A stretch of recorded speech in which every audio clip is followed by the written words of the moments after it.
Hi, I'm back with you again, and this time for some questions and answers. I get a lot of questions, I have a lot of answers, and maybe some of them will help you decide what you'd like to do. So, the first one is, well, first of all, counseling and therapy has one essential goal, and that is understanding. My goal is changing and fixing. They're very different. So with therapy, typically you would go, they like to have you go once a week for 3 to 6 months, and you talk about the past, you analyze the past, they even let you argue about the past, bring up all the negative feelings about the past, and that in my experience does not necessarily help or change anything. In fact, a lot of times it makes it worse. So what I do is relationship training, kind of the opposite. So the focus for us is working on your goals, the outcome you want, how you want your relationship to be better and different. Now, it isn't that we ignore the past at all, but the first thing we normally do is deal with it or resolve it or move past it or forgive it or let go of it, something like that, so that you can get to the next step, which is making it better, which is kind of the vision you probably wanted in the first place. Another difference is the length of time. Again, 3 to 6 months in therapy, that's kind of a long time. My process is much more advanced, much more effective, and because it's goal-oriented or results-focused, typically my clients come 3 to 6 times and they have what they need. Now, there are more extensive coaching programs. We could talk about that if that seems to be useful, but most of the time it's a shorter process and people can get a lot of changes in a short amount of time if that's what you want to do. Relationship training is all about communication, and in fact that's probably the number one thing people ask me about when they call, so it's a good question. In the end, I would say most people, when they say communication, they're actually wanting less arguments. So they are communicating, it's just not in a great way. So to reduce the arguments and the friction and the disagreements, that would be a much better form of communication, and that involves basic skills, basic steps that not everybody was taught, not everybody saw in their family of origin, and a lot of people haven't picked up along the way. So when you have a disagreement, that's perfectly normal, but it's what you do with the disagreement. You know, you can't put any two people together without getting some kind of disagreement. So that's fine, that's normal, that's totally good. But there's two things you can do with a disagreement. One is you start arguing your point, which usually doesn't go well, and that's when it can get really off track and people get angry and you get all these other topics thrown in on top of it and it just gets to be a mess. The other way that you can deal with a disagreement is to resolve it. And just as there are steps to an argument, predictable steps that happen, there are also predictable steps to problem solving and resolving things. So that's part of the training that we teach you pretty early on, is to get a really good handle on how to resolve arguments, cooperate, communicate better, so it ends up that everybody has something that they want and the problem goes away.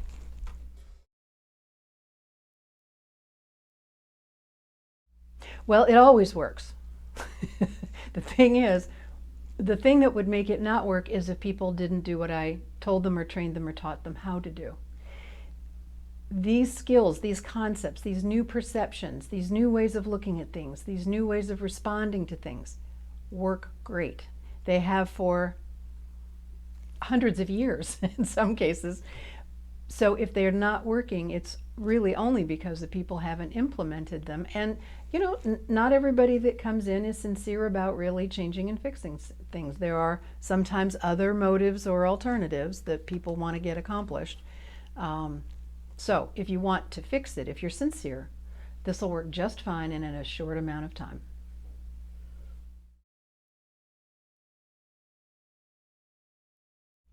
Well, I always like to talk about the good news with regard to trust issues, because typically whatever caused the trust problem in the first place is something bad, and you know, I'm sorry that people have to go through those kinds of things. However, for those couples who really want to take the time to fix it, to resolve what was wrong, sort out what happened, to make sure it doesn't happen again, and actually fix the problem, most of the time they can have a far better, stronger, more connected, more romantic relationship than they did to start with. So the upside to fixing a trust problem is huge, and it's very compelling. So The downside of trust problems, of course, is if you don't resolve it, if you just keep shoving it under the rug, it's not going to get better, and it does keep coming up, and it continues to drive a wedge between you. So getting a trust problem or a trust issue resolved is very, very important, and it's a very common problem. It's not like it's rare, but it can be fixed. It can be fixed relatively easily, and again, as long as people want to fix it and not just complain about the problem, then you can have some very good results. Absolutely it is. In fact, money, sex, and kids or parenting are the top three things that bring people into divorce court. So it's like everything in a marriage, it's very, very important that you have common values, common goals, okay? Marriage is in the end a team effort. It is not two individual people doing their individual thing. It is a team. In fact, the levels of maturity, we could say, are dependency. That's the one you start with when you're a kid. You're very dependent on your parents. And then at some point you grow up and you launch into your adulthood, and that's where you need to get skills of independence. You have to pay your own rent, buy your own car, handle your own finances, live your own life independently. And those are very important skills to have. But when you're in a committed relationship, specifically a marriage, being independent is the last thing you want to do. It's very counterproductive, because the third and final phase of maturity is intradependence. And what that means is you form a team, so that the thing that's most important is not you, it is the marriage. And you, to the extent that you can put the marriage first in your consideration and consider what the marriage needs to be strong and thriving, that's going to be a successful marriage. The problem people get into is they've never learned how to sort of graduate from being independent into being intradependent. And those are also skills, and that's why they call it training.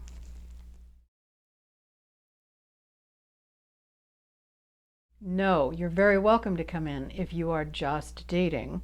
But of course, if you're calling me, then it's probably serious dating, and that's an outstanding time to come in and sort out anything that needs to be sorted out. Dating has a purpose. The purpose of dating is to, as quickly as possible, find the one that has the most possibility and potential. And if you think that's the one, you're pretty sure about that, then the next step, of course, would be engagement. Now, engagement has a purpose too, a very important purpose, and that is to smooth out, straighten out, resolve, and fix anything that might be in the way once you get married. So people spend all kinds of time and money planning a wedding, which is only one day. They spend very little time planning anything for the rest of their life, which hopefully would be years and years. So I highly recommend coming to training or getting feedback or finding out more information, resolving problems, so that your marriage is smooth and silky.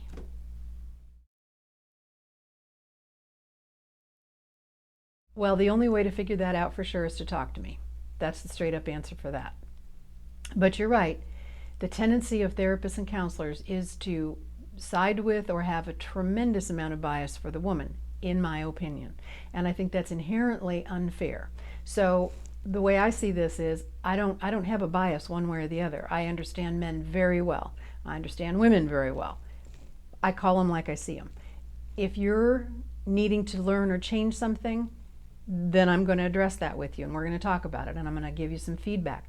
But remember, this is training. This isn't making you guilty. It isn't blaming. It's not finding fault or who's wrong.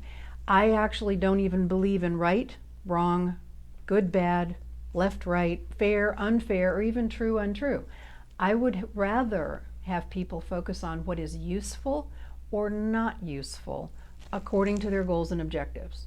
Okay? So counselors end up being just really referees, and I think that's very sad, because people don't need a referee. They need change, they need help, they need feedback, they need ideas, they need something to make things better.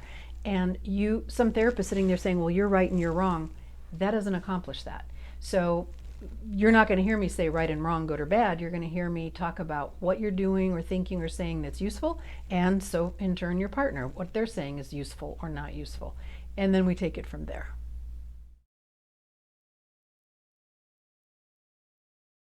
Then you call me and I put you back on the calendar. I say people usually have what they want in 4 to 6 sessions. There are also coaching programs that are available that are a little lengthier or in more depth. You could do that as well. And frankly, I have some people that just touch base every now and then. So they might call me once a quarter or once every 6 months or something like that, just to know that they've always got a place they can touch base and get some more feedback. I think that's fine. However you want to do it is fine. This is based, again, on your goals and objectives. So if we get to 3 or 4 or 5, 6 times and you feel like you need more, you're not quite ready yet, then we'll do more. There's no law that says we can't. But my point in bringing up how short the process normally is to let you know this is not designed to take months and months and months. That's just, then there's something wrong if that's going on. No, this is all done in my office. Obviously, we can also do Zoom if that's required. I have clients as far as Dubai, so we have to can't always do it in the office. But typically, that would be the way it goes. And I also have clients fly in from different parts of the country sometimes. Great question. So what I allow my clients to do is from the very beginning, you can pick 1, 2, or 3 hours when you come in. Sometimes people have a lot they want to get to, so that's fine. I don't care. Any of those are fine. No matter how much time you pick, I promise you're going to leave, even on the first session, with lots and lots and lots to do differently, to change, to think about, to review, and hopefully make things better quickly. People always ask me, well, how much time should I schedule? So my standard answer is this.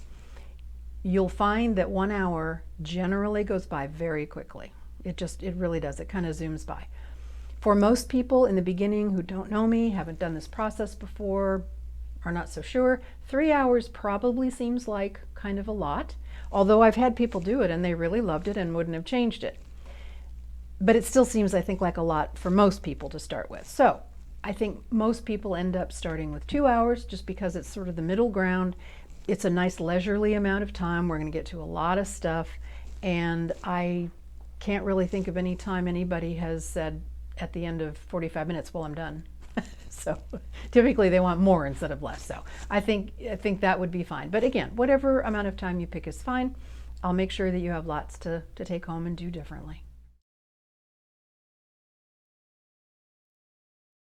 Well, I always know how things are going because when you come in the next time, which by the way could be a couple days after your first session, it could be a week after your first session, or a couple of weeks or a month after your first session. It's up to you.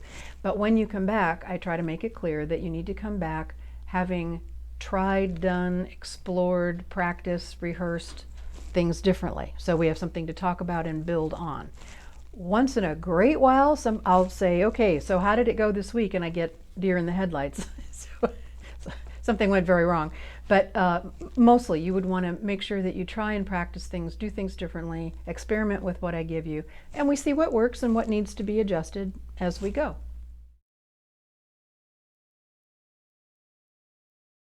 Normally that happens when the husband is imagining that this is going to be like regular therapy, okay? And it isn't.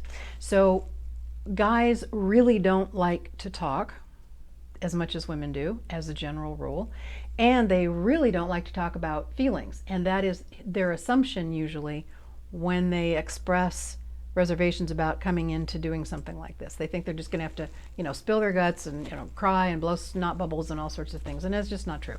So because we're focused on goals and objectives, actually most men find this process very welcoming and very easy and very understandable because it's really kind of how they think in the first place.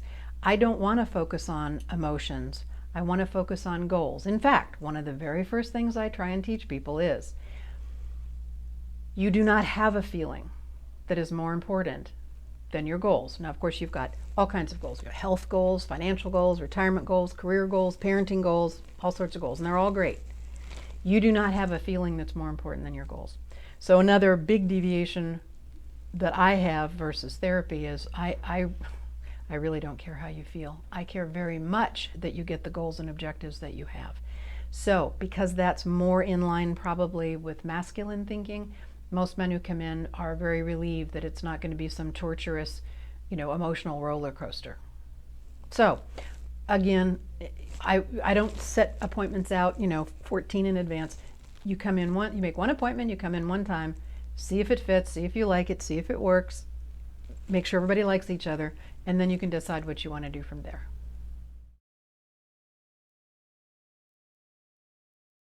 Well, a quantifiable success rate would sort of assume that I had kept some sort of documentation or had statistics, and frankly, I don't. What I would, you can pick it up from don't? Sure. Okay. But what I would say is that the reviews that are on the website, you're welcome to look at, really speak very loudly as to what happens when you come here. Now, does everybody have the same experience? Well, of course not, because people come in with different goals. Most people are sincere and honestly wanting to fix things or learn what they don't know or change things and get some training on how to make their relationship better. And that's great. And those are the ones that get really good results. But I certainly don't track you or stalk you after the fact. And I will, I guess, just let the reviews speak for themselves. I have a lot of referrals too, which is also a good sign if you're a practitioner, or no matter what your business is. If you get a lot of personal referrals from people, I have a lot of people say, oh yeah, so I know so-and-so that went to you, or I had a friend of mine mention you, or something like that. And I think that's about the best recommendation that I can get.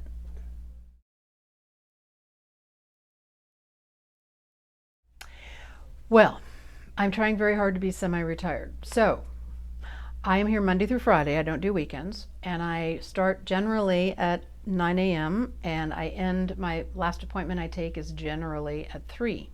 That's because I like to go home and cook dinner for my husband.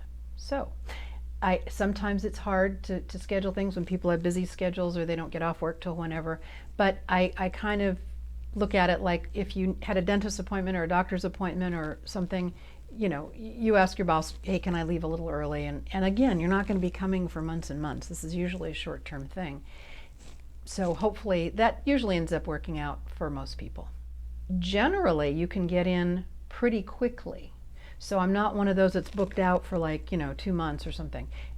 As long as you have a reasonably flexible schedule and you can catch me at the beginning of the week, I might even be able to get you in the same week.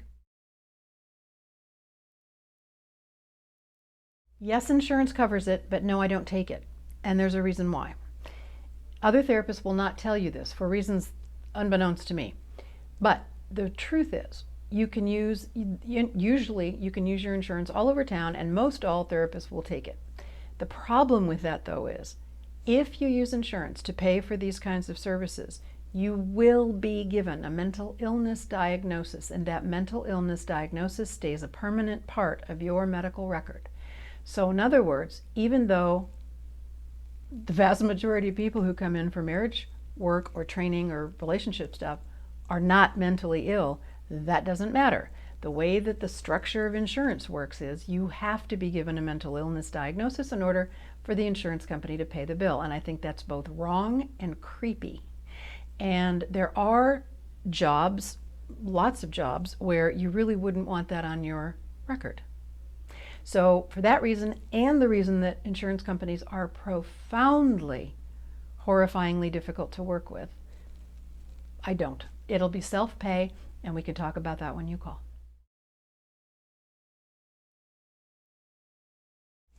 Well, I've left this question to the last because the truth is, although I have a master's degree in clinical psychology, I hold 3 licenses in 2 states, none of that really has anything to do with how and what I do now. It's sort of the ticket to the dance is what it's been. The reality is, after I got a master's degree and after I got licensed, I ended up getting years and years and years of very advanced, very difficult training in all facets of what I'm doing. And that has been what has been most successful. So as I sit here today, I am approaching the 8,000 client mark. I have seen and helped, well, I like to think I've helped almost 8,000 people. I started doing this in 2004, so depending on what year you're looking at this, you can do the math. It's a lot. And I've been extremely lucky to have the kind of training I've had and been able to pass it down now and teach other people what I learned.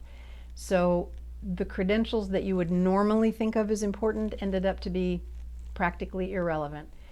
The additional training I got and what I learned, and having gone through the experiences with all these wonderful clients, that's what's given me the knowledge and experience that I have when I work with you.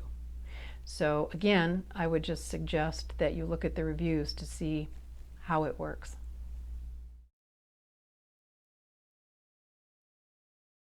Absolutely, because here's the thing. Hypnosis, turns out, is the best thing that I know of to reduce stress and anxiety. And most everybody who comes in is kind of stressed and anxious to start with.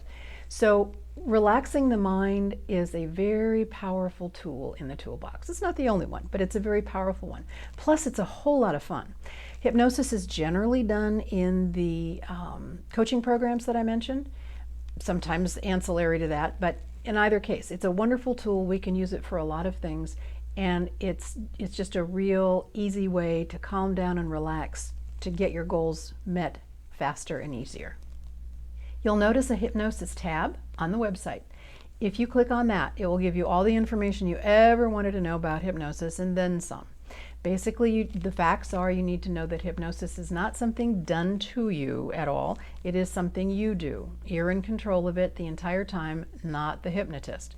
And it is designed to just relax comfortably, naturally, your mind and your energy so you can focus on other things. Everything you do is easier when you're calm and relaxed doing it.